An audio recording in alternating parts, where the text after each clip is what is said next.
നമസ്കാരം എല്ലാ കൂട്ടുകാർക്കും ലിറ്റാറ്റ്സിൻ്റെ പുതിയൊരു വീഡിയോയിലേക്ക് സ്വാഗതം. അപ്പോൾ ഈ ഒരു വീഡിയോയിൽ മായ ആഞ്ചലോ എഴുതിയിട്ടുള്ള സ്റ്റിൽ ഐ റൈസ് എന്നുള്ള പോമിൻ്റെ ലൈൻ ബൈ ലൈൻ എക്സ്പ്ലനേഷനാണ് നമ്മൾ ചെയ്യാനായിട്ട് പോകുന്നത്. അപ്പോൾ ജസ്റ്റ് നമുക്കതിൻ്റെ ഇൻട്രൊഡക്ഷൻ നോക്കാം. Still I Rise is a poem by the American civil rights activist and writer Maya Angelou.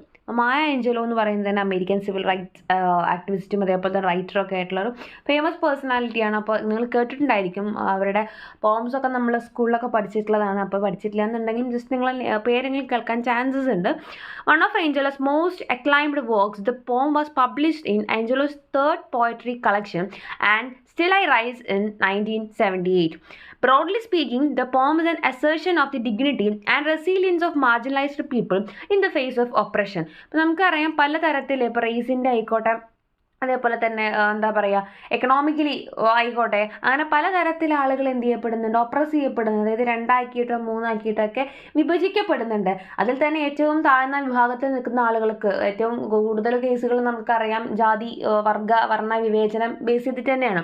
അപ്പോൾ അത്തരത്തിൽ ഒപ്രസ് ചെയ്യപ്പെടുന്ന അടിച്ചമർത്തപ്പെടുന്ന ആളുകൾക്ക് വേണ്ടിയിട്ട്, അല്ലെങ്കിൽ മാർജിനലൈസ് ചെയ്യപ്പെടുന്ന പാർശ്വവൽക്കരിക്കപ്പെടുന്ന ആളുകളുടെയൊക്കെ ആ ഒരു ഡിഗ്നിറ്റിയും അതേപോലെ തന്നെ റെസിലിയൻസും, ഡിഗ്നിറ്റി എന്ന് നമുക്കറിയാം അന്തസ്സാണ്, അതേപോലെ തന്നെ എന്താണ് അവരുടെ ഒരു പ്രതിരോധം, അവർക്ക് നേരിടേണ്ടി വരുന്ന ചൂഷണങ്ങൾക്കൊക്കെ എതിരെ അവർക്ക് പ്രതിരോധിച്ച് നിൽക്കേണ്ടുന്നതിൻ്റെ ആവശ്യകതയെക്കുറിച്ചൊക്കെയും ഒരുപാട് കവിതകൾ എഴുതിയിട്ടുള്ള ഒരു വ്യക്തി തന്നെയാണ് നമ്മുടെ മായ ആഞ്ചലോ. അപ്പോൾ അതുപോലെ തന്നെ ആ ഒരു ടോപ്പിക്കിൽ ബേസ് ചെയ്തിട്ട് തന്നെയാണ് നമ്മുടെ ഈ ഒരു കവിത സ്റ്റിൽ ഐ റൈസ് എന്നുള്ള കവിതയും അവർ എഴുതിയിട്ടുള്ളത്.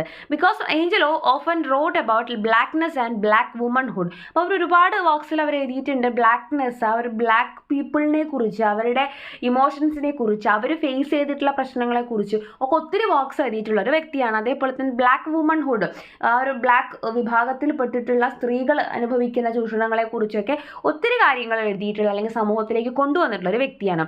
Still I rise can also be read more specifically as a critic of anti black racism. അപ്പം അതുകൊണ്ട് തന്നെ ഈ ഒരു വർക്ക് ഒരു ആൻറ്റി ബ്ലാക്ക് റേസിസം ആയിട്ട് നമുക്ക് കൺസിഡർ ചെയ്യാം. അപ്പോൾ ബ്ലാക്ക് റേസിസം എന്ന് പറഞ്ഞാൽ നമുക്കറിയാം കറുത്ത വർഗ്ഗക്കാരോടുള്ള ഒരു അവഗണന, അവജ്ഞ, അല്ലെങ്കിൽ അവരെ അടിച്ചമർത്താൻ വേണ്ടിയിട്ട് വെളുത്ത വർഗ്ഗക്കാർ പുതിയ പുതിയ ഓരോ കാര്യങ്ങൾ കണ്ടുപിടിക്കുന്നതും അവരുടേതായിട്ടുള്ള റൂൾസ് ആൻഡ് റെഗുലേഷൻസ് അപ്ലൈ ചെയ്യുന്നതൊക്കെയാണ് നമുക്കറിയാം. അപ്പോൾ ആൻറ്റി ബ്ലാക്ക് റേസിസം എന്ന് പറഞ്ഞാൽ എന്താ, അതിൻ്റെ എതിരായിട്ട് ആ ഒരു വർഗീയതയ്ക്ക് എതിരായിട്ടുള്ളതിനാണ് ആൻറ്റി ബ്ലാക്ക് റേസിസം എന്ന് പറയുന്നത്. അപ്പോൾ അതിന് വേണ്ടിയിട്ട് അല്ലെങ്കിൽ അതിനെ ബേസ് ചെയ്തിട്ടാണ് ഈ ഒരു കവിത എഴുതിയിട്ടുള്ളത് എന്ന് ശ്രദ്ധിക്കാം കേട്ടോ. ഇനി നമുക്കതിന് ലൈൻ ബൈ ലൈൻ ആയിട്ട് എക്സ്പ്ലനേഷൻ ഒന്ന് നോക്കാം.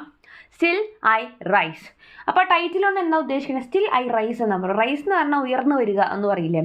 അപ്പോൾ ഇവിടെ എത്ര പറയുന്നുള്ളൂ, സ്റ്റിൽ ഐ റൈസ് എന്ന് പറഞ്ഞാൽ എന്നാലും ഞാൻ ഉയർന്നു വരും എന്നാണ് അർത്ഥം. അപ്പോൾ അതുകൊണ്ട് എന്തായിരിക്കും ഉദ്ദേശിക്കുന്നത്, ആരൊക്കെയോ അവരെ അടിച്ചമർത്താൻ അല്ലെങ്കിൽ താഴേക്ക് വീഴ്ത്താനായിട്ട് ശ്രമിക്കുന്നുണ്ട്, ആരൊക്കെ എന്തൊക്കെ ചെയ്തിട്ടുണ്ടെങ്കിലും ഞാൻ എന്ത് ചെയ്യും, വീണ്ടും ഉയർന്നു വരും എന്നുള്ളതാണ് ആ ടൈറ്റിൽ കൊണ്ട് തന്നെ ഉദ്ദേശിക്കുന്നത്. അപ്പോൾ തന്നെ നമുക്ക് എന്താണ് ആക്ച്വലി അവരുടെ ഇൻട്രൊഡക്ഷനിൽ നമ്മൾ പറഞ്ഞു എന്തിനെ കുറിച്ചാണെന്ന്, ഈ ടൈറ്റിലും കൂടി കിട്ടിയപ്പോൾ നമുക്ക് എന്ത് ക്ലിയർ ആയി, എന്താണ് ഇതിനകത്ത് പറയുന്ന കാര്യങ്ങളെന്ന് നമുക്ക് ക്ലിയർ ആയിട്ടുണ്ടാവും അല്ലേ. അപ്പോൾ എന്താണ് നമുക്ക് ലൈൻ ബൈ ലൈൻ ആയിട്ടൊന്ന് ഡീറ്റെയിൽഡ് ആയിട്ട് നോക്കാം. You may write me down in history with your bitter twisted lies. അപ്പോൾ അവർ പറയാണ് യു എന്ന് പറഞ്ഞിട്ട് ഉദ്ദേശിക്കുന്നത് റീഡർ എന്നുള്ള രീതിയിൽ, നമ്മളെ എന്നുള്ള രീതിയിൽ നമുക്ക് കംപ്ലീറ്റ് ആയിട്ട് എടുക്കണം, നമ്മളോട് തന്നെയാണ് പറയുന്നത്. പക്ഷേ ഇവിടെ യു കൊണ്ട് ഉദ്ദേശിക്കുന്നത് റേസിസ്റ്റ് അമേരിക്കൻ സൊസൈറ്റീനാണ്, ഇത്തരത്തിൽ വർഗീയതയ്ക്ക് അല്ലെങ്കിൽ വർഗീയതയിൽ ഊന്നി നടക്കുന്ന ഒരു വിഭാഗം ജനങ്ങളെയാണ്. അതായത് ഇങ്ങനെ ബ്ലാക്ക് പീപ്പിൾ എന്ന് പറയുന്നത് എപ്പോഴും അവഗണിക്കപ്പെടേണ്ടവരാണ് എന്ന് വിശ്വസിക്കുന്ന ആ ഒരു വൈറ്റ് പീപ്പിളിന്, അല്ലെങ്കിൽ അത്തരത്തിൽ ഉയർന്ന വിഭാഗത്തിൽ പെടുന്ന ആളുകളെയാണ് ഇവിടെ യു എന്നുള്ള നേർക്ക് അല്ലെങ്കിൽ യു എന്നുള്ള പേരിൽ വിരൽ ചൂണ്ടുന്നത്. അത്തരത്തിലുള്ള ആളുകൾക്ക് നേരെയാണ് എന്നുള്ളത് ഓർത്തു വയ്ക്കുക. അപ്പോൾ എന്തായാലും പറയണേ, you may write me down in history, നിങ്ങൾ ചിലപ്പോൾ ചരിത്രത്തിൽ എന്നെക്കുറിച്ച് എഴുതിയിട്ടുണ്ടാവും. എങ്ങനെയായിരിക്കും, with your bitter twisted lies, നിങ്ങളുടെ കയ്പ് നിറഞ്ഞ അല്ലെങ്കിൽ നിങ്ങൾ വളച്ചൊടിച്ചിട്ടുള്ള, നമ്മൾ പറയില്ലേ വളച്ചൊടിച്ച് പറയുകയാണെന്ന് പറയില്ല, അതിൻ്റെ അർത്ഥം എന്താ, സത്യമായിരിക്കില്ല പറയുന്നത്, പറയുന്ന ആൾ അയാളുടെ ഒരു പെർസ്പെക്റ്റീവിൽ എന്തെങ്കിലുമൊക്കെ പറയുന്നതിനാണ് വളച്ചൊടിക്കുക എന്ന് പറയുക. അപ്പോൾ നിങ്ങൾ മേ ബി ചരിത്രത്തിൽ എന്നെക്കുറിച്ച് പറയുന്നത് നിങ്ങളുടെ ഭാഷയിൽ കയ്പ് നിറഞ്ഞ കാര്യങ്ങളെ അല്ലെങ്കിൽ ട്വിസ്റ്റഡ് ആയിട്ടുള്ള വളച്ചൊടിക്കപ്പെട്ടിട്ടുള്ള നുണകൾ വെച്ചിട്ടൊക്കെ ആയിരിക്കും നിങ്ങൾ എന്നെ അവിടെ ഡിസ്ക്രൈബ് ചെയ്യാനായിട്ട് പോകുന്നത്. എൻ്റെ ഒറിജിനൽ പേഴ്സണാലിറ്റിയെ കുറിച്ച് സംസാരിക്കാതെ നിങ്ങൾ നിങ്ങളുടെ ഇഷ്ടത്തിന് ആവശ്യമില്ലാത്ത നുണകൾ പറഞ്ഞിട്ടായിരിക്കും മേ ബി ചരിത്രത്തിൽ നിങ്ങൾ എന്നെക്കുറിച്ച് പറയാനായിട്ട് പോകുന്നത്. You may ട്രെഡ് me in the very dirt but still like dust I will rice. നിങ്ങൾ ചിലപ്പോൾ ട്രെഡ് എന്ന് പറഞ്ഞിട്ട് നമ്മൾ നടക്കുക എന്നൊക്കെ പറയാം കേട്ടോ. നിങ്ങൾ ചിലപ്പോൾ എന്നെ വെരി ഡേർട്ട്, വളരെ ചളി പിടിച്ചിട്ടുള്ള അല്ലെങ്കിൽ ഡേർട്ടി ആയിട്ടുള്ള സ്ഥലത്തിൽ കൂടെയൊക്കെ നിങ്ങൾ ചിലപ്പോൾ എന്നെ നടത്തുമായിരിക്കും. ബട്ട് സ്റ്റിൽ എന്നിരുന്നാലും ലൈക്ക് ഡസ്റ്റ്, പൊടി പോലെ, നമ്മൾ പൊടി എന്ന് പറഞ്ഞാൽ നമുക്കറിയാം ഇപ്പോൾ ഇങ്ങനെ പാറിപ്പോവുമല്ലോ, അത്തരത്തിലുള്ള പൊടി. Like dust I will rice. അപ്പോൾ ഏതൊക്കെ ചെളിയിൽ കൂടെ നിങ്ങൾ എന്നെ നടത്താൻ ശ്രമിച്ചാലും ഞാൻ എന്ത് ചെയ്യും, ഒരു പൊടിപടലം എങ്ങനെയാണോ പറന്നു പോകുന്നത് അതുപോലെ ഞാൻ വീണ്ടും ഉയർന്നു വന്നിരിക്കും. Does my sadness upset you? അപ്പോൾ എൻ്റെ സംസാരങ്ങൾ അല്ലെങ്കിൽ എൻ്റെ ഡിസ്റെസ്പെക്ട്ഫുൾ ആയിട്ടുള്ള സംസാരങ്ങൾ അല്ലെങ്കിൽ ഞാൻ സംസാരിക്കുന്ന രീതിയൊക്കെ നിങ്ങൾക്ക് അപ്സെറ്റ് ആവുന്നുണ്ടോ? നിങ്ങൾക്ക് അതിനൊക്കെ വല്ല ബുദ്ധിമുട്ടും തോന്നുന്നുണ്ടോ? Why are you beset with gloom? എന്തിനാണ് നിങ്ങൾക്ക് ഇത്ര വിഷമം? ബെസെഡ് എന്ന് പറഞ്ഞാൽ ട്രബിൾഡ്, നമ്മൾ ഭയങ്കര ബുദ്ധിമുട്ടുക എന്ന് പറയില്ലേ, ഇത്തരത്തിൽ ഗ്ലൂമി ആയിട്ട് വിഷമിക്കുന്ന രീതിയിൽ നിങ്ങൾ എന്തിനാണ് ഇങ്ങനെ ഇരിക്കുന്നത്? Cos I walk like I have got oil Wells pumping in my living room. അവരെന്നെ അതിന് ആൻസറും പറയുന്നുണ്ട്, ചോദ്യം ചോദിക്കുന്നുണ്ട്, ആൻസറും പറയുന്നുണ്ട്. എന്തിനാണ് നിങ്ങളിങ്ങനെ അപ്സെറ്റ് ആയിരിക്കുന്നത്?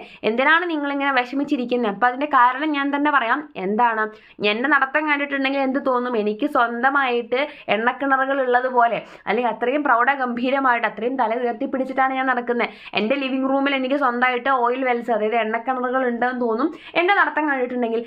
എൻ്റെ ആറ്റിറ്റ്യൂഡാണോ അല്ലെങ്കിൽ എൻ്റെ ആറ്റിറ്റ്യൂഡ് കണ്ടിട്ടാണോ നിങ്ങൾക്ക് ഇത്രയും വിഷമം ഫീൽ ചെയ്യുന്നത്, അല്ലെങ്കിൽ നിങ്ങൾക്ക് ഇത്രയും ഗ്ലൂമി ആയിട്ട് അപ്സെറ്റ് ആയിട്ട് നിങ്ങൾ മാറുന്ന ഇതൊക്കെ കണ്ടിട്ടാണോ? അപ്പോൾ ഇവിടെ എണ്ണക്കിണർ കൊണ്ട് ഇവിടെ എന്താ ഉദ്ദേശിക്കുന്നത്? അത്രയും റിച്ച് ആയിട്ട് യാതൊരു അലട്ടലുകളും ഇല്ലാതെ, യാതൊരു ടെൻഷനും ഇല്ല, ഭയങ്കര ടെൻഷൻ ഫ്രീ ആയിട്ട് നല്ല എന്താ പറയുക പ്രൗഢിയായിട്ട് നടക്കുക എന്ന് പറയില്ല നമ്മൾ. ഇവരൊന്നും ഐ ഡോണ്ട് കെയർ എന്ന് പറയുന്ന രീതിയിൽ പുച്ഛിച്ചുകൊണ്ട് തള്ളിക്കൊണ്ട് ഞാൻ അങ്ങനെ നല്ല അടിപൊളിയായിട്ട് നടക്കുന്നത് കണ്ടിട്ടാണോ നിങ്ങൾക്ക് ഇത്രയും വിഷമം? ആണോ എന്നല്ല, ആണ് എന്നുള്ള രീതിക്ക് തന്നെ പറയണം. എൻ്റെ ആ അത്രയും ഹാപ്പി ആയിട്ട് ഞാൻ നടക്കുന്നത് കണ്ടിട്ടാണല്ലേ നിങ്ങൾക്ക് ഇത്രയും വിഷമം? Just like moons and like sons. അപ്പോൾ എന്താ പറയുക, മൂൺസിനെ പോലെ അതേപോലെ തന്നെ സൂര്യനെ പോലെയൊക്കെ വിത്ത് സർട്ടൻറ്റി ഓഫ് ടൈഡ്സ്. എങ്ങനെയാണോ നമുക്കറിയാം, സമുദ്രമാണെങ്കിൽ അത് എന്തുണ്ടാവും, തിരമാലകൾ ഉണ്ടാവും. അതെപ്പോഴും എന്ത് ചെയ്യും, ഇളകിക്കൊണ്ടേയിരിക്കും, അതിങ്ങനെ അടിച്ചുകൊണ്ടേയിരിക്കും. അപ്പോൾ എപ്രകാരമാണോ അത് സമുദ്രത്തിൽ തിരമാലകൾ ഉള്ളത്, അതെങ്ങനെയാണോ മൂവ് ചെയ്യുന്നത്, അതേപോലെ തന്നെ മൂണും സണ്ണും ഇതൊക്കെ നമുക്കറിയാം അത്യന്താപേക്ഷിതമായിട്ടുള്ള കാര്യങ്ങളാണ് നമ്മുടെ ലൈഫിൽ. രാവിലെ ആയിട്ടുണ്ടെങ്കിൽ സണ്ണ് വരണം, രാത്രി ആയിട്ടുണ്ടെങ്കിൽ നമ്മൾ മൂണിനെ കാണും. ഇതൊക്കെയും ഡെയിലി നടക്കുന്ന, റെഗുലറായിട്ട് നടക്കുന്ന, നമുക്ക് ഒഴിച്ചുകൂടാൻ പറ്റാത്ത കാര്യങ്ങളാണ്. അപ്പോൾ അതിനെയൊക്കെ പോലെ തന്നെ just like hopes springing high still I will rise. അതുപോലെ തന്നെ എന്തും ചെയ്യുന്നുണ്ട്, പ്രതീക്ഷകളും ഉയർന്നു വരുന്നുണ്ട്. അതുകൊണ്ട് തന്നെ ഞാൻ എന്ത് ചെയ്യും, സ്റ്റിൽ ഐ വിൽ റൈസ്. എന്നിരുന്നാലും എന്തൊക്കെ സംഭവിച്ചു കഴിഞ്ഞാലും ഞാൻ എന്ത് ചെയ്യും, ഞാൻ വീണ്ടും ഉയർന്നു വരിക തന്നെ ചെയ്യും. അപ്പോൾ അവരെ തന്നെ കമ്പയർ ചെയ്യുന്നത് മൂണും സണ്ണും ഒക്കെ ആയിട്ടാണ്, ടൈഡും ഒക്കെ ആയിട്ടാണ്. അതായത് എങ്ങനെയാണോ സണ്ണും മൂണും ഒക്കെ വീണ്ടും അതായത് മൂണിനെ നമുക്കറിയാം ഒരു സമയത്ത് ഒരാൾ മാത്രമേ വരുള്ളൂ, സണ്ണോ മൂണോ. അപ്പോൾ രാത്രി നമ്മൾ ഈ പറഞ്ഞ പോലെ മൂണിനെ കാണുന്നു, രാവിലെ അത് വീണ്ടും പോകുന്നു, വീണ്ടും രാത്രി ആര് വരുന്നുണ്ട്, മൂണ് തിരിച്ചു വരുന്നുണ്ട്. അപ്പോൾ അതേപോലെ തന്നെ എങ്ങനെയാണോ അവയൊക്കെയും തിരിച്ചു വരുന്നത്, എങ്ങനെയാണോ അതൊക്കെയും ലൈഫിൻ്റെ അത്യന്താപേക്ഷിതമായ ഘടകങ്ങളായിട്ട് മാറുന്നത്, അതുപോലെ ഞാനും തിരിച്ചു വരും. Did you want to see me broken? നിങ്ങൾക്ക് എന്നെ തകർന്നടിഞ്ഞ രീതിയിൽ എന്നെ ബ്രോക്കൺ ആയിട്ട് കാണണമെന്ന് നല്ല ആഗ്രഹം ഉണ്ടല്ലേ? Bowed head and lowered eyes, തലയൊക്കെ കുനിച്ച് അതേപോലെ തന്നെ കണ്ണൊക്കെ ഇങ്ങനെ താഴേക്ക് ആക്കി നമ്മൾ ആ ഒരു എന്താ പറയുക, തകർന്നു നിൽക്കുന്ന ഒരു അവസ്ഥയെ, ദയനീയമായ ഒരു അവസ്ഥയെ സൂചിപ്പിക്കുന്ന അവസ്ഥകളാണ് അല്ലെങ്കിൽ സീനുകളാണ് എന്ത്, തല കുനിച്ച് കണ്ണൊക്കെ നിറഞ്ഞിങ്ങനെ നിൽക്കില്ലേ. അപ്പം അങ്ങനെയൊക്കെ എന്നെ കാണുന്ന നിങ്ങൾക്ക് നല്ല ആഗ്രഹം ഉണ്ടല്ലേ? Shoulders falling down like tear drops, കണ്ണീര് വീഴുന്നത് പോലെ ഷോൾഡേഴ്സ് ഇങ്ങനെ കുനിച്ച്, തല കുനിച്ച് വളച്ച് നിൽക്കുന്ന എന്നെ കാണണമെന്നാണ് നിങ്ങൾക്ക് ആഗ്രഹം. വീക്കെൻഡ് ബൈ മൈ സോൾഫുൾ ക്രൈസ്, കരഞ്ഞ് എൻ്റെ എന്താ പറയുക, ആത്മാവിൽ തൊട്ടുകൊണ്ട് അല്ലെങ്കിൽ മനസ്സ് നിറഞ്ഞ് കരഞ്ഞിട്ട് വീക്കായി പോയ എന്നെയാണ് നിങ്ങൾ കാണാൻ ആഗ്രഹിക്കുന്നത്. Does my haughtiness offend you? അപ്പോൾ എൻ്റെ ഇത്തരത്തിൽ ഞാൻ വളരെ ഹാപ്പി ആയിട്ട് നടക്കുന്ന എൻ്റെ സംസാരങ്ങളായിക്കോട്ടെ, എൻ്റെ നടക്കുന്ന രീതികളായിക്കോട്ടെ, അതൊക്കെയും നിങ്ങളെ എന്ത് ചെയ്യുന്നുണ്ട്, നിങ്ങളെ ഹേർട്ട് ചെയ്യുന്നുണ്ട്.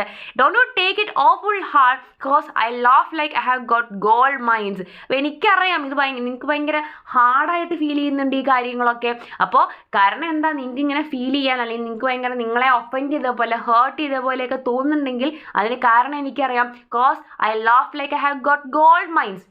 എനിക്ക് സ്വന്തമായിട്ട് സ്വർണ്ണ ഖനികളുള്ളത് പോലെയാണ് ഞാൻ ചിരിച്ചുകൊണ്ട് നടക്കുന്നത്. അപ്പോൾ അതിൻ്റെ അർത്ഥം എന്താ, ഞാൻ ഭയങ്കര റിച്ചാണ്, ഞാൻ ഭയങ്കര ഹാപ്പിയാണ്, ഞാൻ ഭയങ്കര സാറ്റിസ്ഫൈഡ് ആണ് എന്നുള്ള രീതിക്ക് നിങ്ങളുടെ ഒരു കുത്തുവാക്കുകളും ഏറ്റുവാങ്ങാതെ അല്ലെങ്കിൽ അതിനൊന്നും എന്നെ അലട്ടിയിട്ടില്ല എന്ന് തോന്നിപ്പിക്കുന്ന രീതിയിൽ തല ഉയർത്തിപ്പിടിച്ച് ഹാപ്പി ആയിട്ട് ഞാൻ നടക്കുന്നത് കണ്ടതുകൊണ്ടല്ലേ നിങ്ങൾക്ക് ഇത്രയും ഒഫൻഡഡ് ആയിട്ട് ഫീൽ ചെയ്യുന്നത്, നിങ്ങൾക്ക് ഇത്രയും ഹേർട്ട്ഫുൾ ആയിട്ട് ഫീൽ ചെയ്യുന്നത്. Digging in my own back yard, എൻ്റെ സ്വന്തം മുറ്റത്ത് അല്ലെങ്കിൽ എൻ്റെ സ്വന്തം പുറകിലെ മുറ്റത്ത് എന്ത് കാണുന്നുണ്ട്, ഒരു സ്വർണ്ണ ഖനി ഉള്ളതുപോലെ അത്രയും സാറ്റിസ്ഫൈഡ് ആയിട്ട് ഹാപ്പി ആയിട്ട് ലാവിഷ് ആയിട്ട് ഞാൻ നടക്കണ കാണുന്നതുകൊണ്ടാണല്ലോ നിങ്ങൾക്ക് ഇത്രയും വിഷമം. അപ്പോൾ ആൾക്കെന്നെ അറിയാം എന്തുകൊണ്ടാണ് അവർ വിഷമിക്കുന്നത്. കാരണം നമ്മൾ ഇതിന്ന് മനസ്സിലാക്കേണ്ട കാര്യം എന്താ, നമ്മളെ ഒരാൾ വീഴ്ത്താൻ നോക്കുന്ന സമയത്ത്, നമ്മുടെ സിറ്റുവേഷൻ ഒരാൾ ചൂഷണം ചെയ്യാൻ നോക്കുന്ന സമയത്ത് നമ്മളവിടെ വീണ് കൊടുത്തിട്ടുണ്ടെങ്കിൽ അവരെന്ത് ചെയ്യും, അവരവിടെ വിജയിക്കുക ചെയ്യുന്നത്. അതേസമയം നമ്മൾ എന്ത് ചെയ്യണം, അവരെന്തൊക്കെ ചെയ്തിട്ടുണ്ടെങ്കിലും അതൊന്നും എന്നെ ബാധിക്കില്ല, ഞാൻ വീണ്ടും ഉയർന്നു വരും എന്ന് അവരുടെ മുന്നിൽ പ്രൂവ് ചെയ്ത് കൊടുത്തിട്ടുണ്ടെങ്കിൽ അവർക്കുണ്ടാവുന്ന ഫീലിംഗ് എന്താണ്, അവർക്ക് ഹേർട്ടാവുകയാണ് ചെയ്യുക.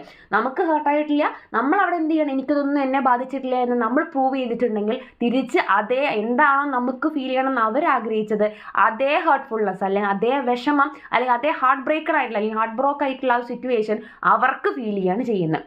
അപ്പോൾ അത്തരത്തിലാണ് നമ്മൾ സിറ്റുവേഷൻസിനെ ഫേസ് ചെയ്യേണ്ടത് എന്നാണ് അവരുടെ വർക്ക് കൂടെ പറയുന്നത്. You may shoot me with your words. നിങ്ങൾക്ക് എന്തിനു സാധിക്കും, നിങ്ങൾക്ക് നിങ്ങളുടെ വാക്കുകൾ കൊണ്ട് വേണമെങ്കിൽ എന്നെ ഷൂട്ട് ചെയ്യാൻ സാധിക്കും. You may cut me with your eyes. നിങ്ങളുടെ കണ്ണുകൾ കൊണ്ട് നിങ്ങൾക്ക് എന്നെ മുറിക്കാനായിട്ട് കട്ട് ചെയ്യാനായിട്ട് സാധിക്കും. You may kill me with your hatefulness. നിങ്ങളുടെ ആ ഒരു ഹേറ്റ്ഫുൾനെസ്, നിങ്ങളുടെ ദേഷ്യം കാരണം അല്ലെങ്കിൽ നിങ്ങളുടെ ഇഷ്ടക്കേട് കാരണം നിങ്ങൾക്ക് വേണമെങ്കിൽ എന്നെ കൊല്ലാൻ വേണ്ടി സാധിക്കും. But still like air I will rice. എന്തൊക്കെ നിങ്ങൾ ചെയ്തിട്ടുണ്ടെങ്കിലും ഞാൻ എന്ത് ചെയ്യും, ഒരു എയർ പോലെ ഞാൻ എന്ത് ചെയ്യും, വീണ്ടും വീണ്ടും റൈസ് ചെയ്ത് വരും. നിങ്ങൾ എന്ത് വേണേൽ ചെയ്തോ അതൊന്നും എന്നെ ബാധിക്കാൻ പോകുന്നില്ല. Does my sexiness upset you. എൻ്റെ സെക്സിനെസ്സിൽ നിങ്ങൾക്ക് ഭയങ്കരമായിട്ട് അപ്സെറ്റ് ആയിട്ട് ഫീൽ ചെയ്യാണ്. Does it come as a surprise that I dance like I have got diamonds at the meeting of my thighs. അതേപോലെ തന്നെ ചിലപ്പോൾ നിങ്ങൾക്ക് ആ ഒരു അപ്സെറ്റ് ആയിട്ട് ഫീൽ ചെയ്യാനുള്ള കാരണം എന്താണ്, എൻ്റെ കാലുകൾക്കിടയിൽ അല്ലെങ്കിൽ എൻ്റെ കൈകൾക്കിടയിൽ എനിക്ക് ഡയമണ്ട്സ് ഉള്ളതുപോലെ ഞാൻ അത്രയും റിച്ച് ആണ്, അത്രയും ഹാപ്പിയാണ് എന്ന് കാണിക്കുന്ന തരത്തിൽ ഞാൻ ഭയങ്കര ഹാപ്പി ആയിട്ട് ഡാൻസ് ചെയ്യുന്നത് ഞാൻ കണ്ടിട്ടുണ്ടെങ്കിൽ അല്ലെങ്കിൽ അത്തരത്തിൽ ഞാൻ ഡാൻസ് ചെയ്യുന്നത് നിങ്ങൾ കണ്ട് സർപ്രൈസ്ഡായി പോകുമ്പോൾ ആ സിറ്റുവേഷനിലാണ് നിങ്ങൾക്ക് ഈ അപ്സെറ്റ് ആവുന്നത് അല്ലെങ്കിൽ നിങ്ങൾ അപ്സെറ്റ് ആവുന്നതെന്ന് എനിക്ക് നന്നായിട്ട് അറിയാം. Out of the huts of history's shame I rise. ഇത്തരത്തിൽ ചരിത്രത്തിൻ്റെ ആ ഒരു എന്താ പറയുക, എല്ലാ തരത്തിലുള്ള ഷെയിമും അല്ലെങ്കിൽ ചരിത്രത്തിൽ ഞങ്ങൾക്ക് സ്വന്തമായിട്ടുള്ള എല്ലാ കുടിലുകളും ഞങ്ങൾക്ക് സ്വന്തമായിട്ടുള്ള എല്ലാ കാര്യങ്ങളും ഷെയിമാണ് അല്ലെങ്കിൽ എന്താ പറയുക, ഭയങ്കര മോശമായിട്ട് ഭയങ്കര ഗിൽറ്റി ആയിട്ട് ഫീൽ ചെയ്യുന്ന കാര്യങ്ങളാണ് നിങ്ങൾ എനിക്ക് തന്നിട്ടുള്ളത്. എന്നാലും ഞാൻ എന്ത് ചെയ്യും, ഞാൻ ഉയർന്നു വരും. Up from a past that's rooted in pain I rise. എൻ്റെ പാസ്റ്റ് എന്ന് പറയുന്നത് വേരൂന്നിയിരിക്കുന്നത് എന്തിലാണ്, പെയിനിലാണ്, വേദനയിലാണ്. എന്നാലും ഞാൻ എന്ത് ചെയ്യും, ഞാൻ അവിടെ ഉയർന്നു വരും. Up from a past that's rooted in pain I rise. I am a black ocean leaping and wide. ഞാനൊരു കറുത്തിരുണ്ട ഒരു സമുദ്രമാണ്. ലീപ്പിംഗ് ആൻഡ് വൈഡ്, വളരെ വിശാലമായിട്ട് ഇങ്ങനെ പരന്നു കിടക്കുന്ന ഒരു കറുത്ത സമുദ്രമാണ്. Welling and swelling I bear the tide. അതിപ്പോൾ വെല്ലിംഗ് ആയാലും സ്വെല്ലിംഗ് ആയാലും അത് ഏത് രീതിക്ക് വേണമെങ്കിൽ നമുക്ക് എടുക്കാം. നിറഞ്ഞു തുളുമ്പി നിൽക്കുന്ന ഒരവസ്ഥയായിരിക്കാം, അതേപോലെ നമുക്ക് പെയിന് ഫീൽ ചെയ്യുന്ന ഒരവസ്ഥയായിരിക്കാം. പോസിറ്റീവ് ആയിക്കോട്ടെ നെഗറ്റീവ് ആയിക്കോട്ടെ എന്ത് തന്നെ ആയാലും ഞാൻ എന്ത് ചെയ്യും, I bear in the tide. ആ ഒരു ടൈഡിൽ എനിക്ക് അതൊക്കെ ഫീൽ ചെയ്യേണ്ടി വരും. പോസിറ്റീവായിട്ടുള്ള കാര്യങ്ങൾ ഞാൻ അനുഭവിക്കേണ്ടി വന്നിട്ടുണ്ട്, നെഗറ്റീവായിട്ടുള്ള കാര്യങ്ങൾ അനുഭവിക്കേണ്ടി വന്നിട്ടുണ്ട്. Leaving behind nights of terror and fear. ഒരുപാട് രാത്രികൾ ഭയന്നുകൊണ്ട് അല്ലെങ്കിൽ ഭയത്തിൻ്റെ ടെററിൻ്റെയും ഫിയറിൻ്റെയൊക്കെ ഒരുപാട് രാത്രികൾ ഞാൻ എൻ്റെ പുറകിൽ ഇങ്ങനെ പാസ് ചെയ്ത് പോകുന്നതും കണ്ടിട്ടുണ്ട്, ഞാൻ അനുഭവിച്ചറിഞ്ഞിട്ടുണ്ട്. എന്നാലും ഞാൻ എന്ത് ചെയ്യും, ഐ റൈസ്.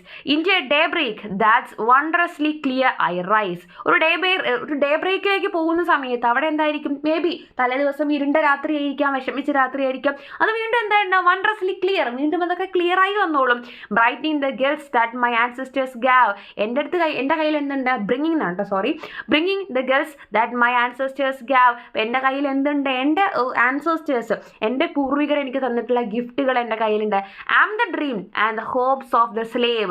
ഇത്തരത്തിൽ അടിമത്തത്തിൽ പെട്ടുപോയിട്ടുള്ള അല്ലെങ്കിൽ അടിമകളായി മാറിയിട്ടുള്ള ജനവിഭാഗങ്ങൾക്ക് ഒരു സ്വപ്നവും പ്രതീക്ഷയൊക്കെ ആണ് ഞാൻ. അപ്പം അതുകൊണ്ട് തന്നെ ഞാൻ എന്ത് ചെയ്യും, ഐ റൈസ്. ഞാനവിടെ ഉയർന്നു വരുന്നേ ചെയ്യും. കാരണം എന്നെപ്പോലെയുള്ള ഒരുപാട് ജനവിഭാഗങ്ങൾക്ക് വേണ്ടിയിട്ട് അവരുടെയൊക്കെയും പ്രതിനിധികളായിട്ട് അവരുടെയൊക്കെയും ഡ്രീമായിട്ട് ഹോപ്പായിട്ട് ഒക്കെയുള്ള ഒരാളാണ് ഞാൻ.